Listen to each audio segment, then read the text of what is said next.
Hello, YouTube. Hello, everyone. My name is Carolina, and I'm living in Canada. So my channel has an obvious name, Caro in Ka. Um, I think I posted my last video around a month ago. It's been a while.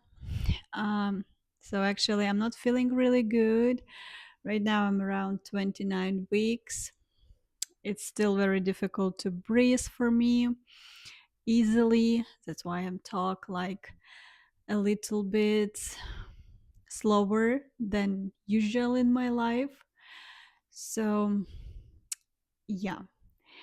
And I also want to tell you that I noticed that while staying at home, um, I feel like I forget, like I lose my English skills a lot, seriously. And actually, it motivates me to do this video.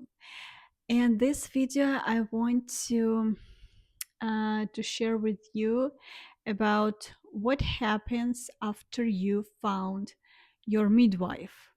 So, just a small reminder about my own situation. Uh, I found out that I'm pregnant and I had no family doctor. I went to a walk in clinic and they told me that, oh, you need to start with searching for a midwifery because it's not so easy in Canada. Uh, I have, like, doctor is saying, I have a patient who is 30, 32 weeks pregnant, and they still can't find a midwife. So, about my story, how I found a midwife, you can see my previous video. I will leave a link in the comment section or in description section. Yes, in description section. So, what happens after you found and you were accepted to a midwife? Like in my situation, I'm telling you my story. I was around 6 weeks pregnant when I was accepted to a midwifery.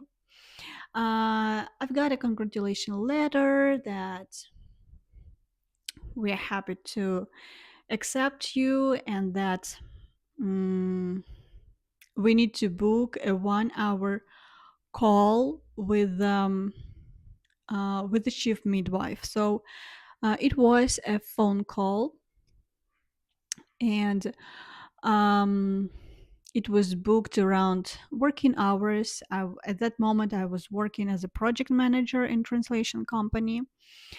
And poor woman, what can I say? You always need to find time to do your job and to visit and to do all the tests, all the phone calls, all the ultrasound, etc. It's pretty difficult, I can say. So, what are you going to talk about during this 1 hour call? Uh, so, in my situation, they called me and they explained to me, first of all, their role, what are their responsibilities, that they take care of me during my whole pregnancy, since the acceptance date and until the delivery date, and plus few weeks postpartum. So I'm here. Sip of water. Sip of water. It's difficult to be pregnant. So they told me that all the health concerns that I have, they will address. Uh, they will address all of them since my acceptance date, and that even if I don't have a healthcare provider, it's not a problem during these 9 months because I have a midwife that will take care of me. Uh, so they also explain me their structure.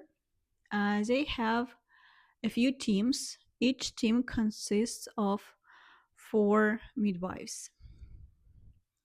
Uh, and also they told me about the communication options. It was really important thing to know because like I have two options, like urgent call and non-urgent call. uh, I never needed an urgent call. This is good. But mm, I was making a couple of times and non-urgent calls, and they always um, gave me call back during 24 hours, like they promised. I really like it about them.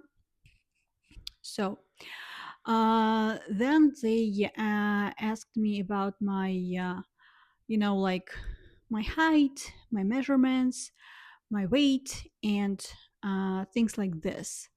But during these phone calls, you won't talk a lot about your health problems, like your long lasting problems, which you should mention. And they also explained to me about what we're going to do next. So during this stage, during first trimester, I actually had no in-person visits. Only had this 1 hour call, and they explained me that during 9-10 weeks, I have an opportunity to have a non-invasive prenatal test, NIPT. I'm sorry if I said the wrong name of this test, but this test helps to identify if a child, a fetus, has Down syndrome, and some others syndromes. I don't remember their names.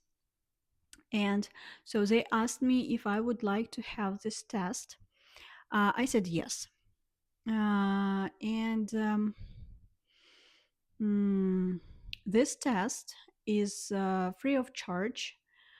If you, like me, you have all the necessary documents here in Canada. If you have your service card, it will be free for you here in BC, at least in BC, as far as I know. And they also said that I need to have an ultrasound after 20 weeks. And it was my first ultrasound. So, ultrasound, I think it's important. I don't think that it's like mandatory, obligatory, but it feels like when they were talking about an NIPT test, they highlighted that I have different options. So I can say yes, I can say no, but I never felt that when we were talking about ultrasound. So I have this feeling like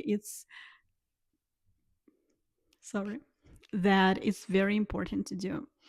So in the end, I had two requisitions, and I met my midwives for the first time only in my second trimester. So they they usually were calling me to give some updates, and yeah. So I first met them after my uh, first trimester almost finished. Um, oh my god, it's so difficult to breathe and talk. Ooh. So yeah, it seems like It's not so much information right now, but it really took me 1 hour, almost 1 hour, to talk with my midwife. And I can say that it was a very nice conversation. It was like my first impression, and they also have first impression of me, and it was really nice. I liked it. I felt that it's a good choice that they will take care of me. They have different options to communicate with them, like emails, phone calls, urgent, non-urgent, so on.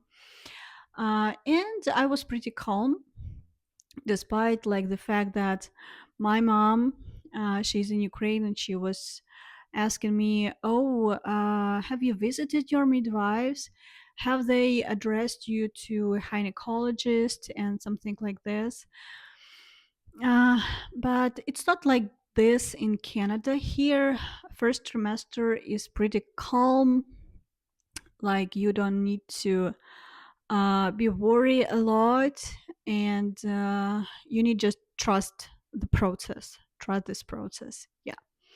So please tell me about your experience, how all this happened in your situations. I know that not all uh, people have the same experience. Like my friend, she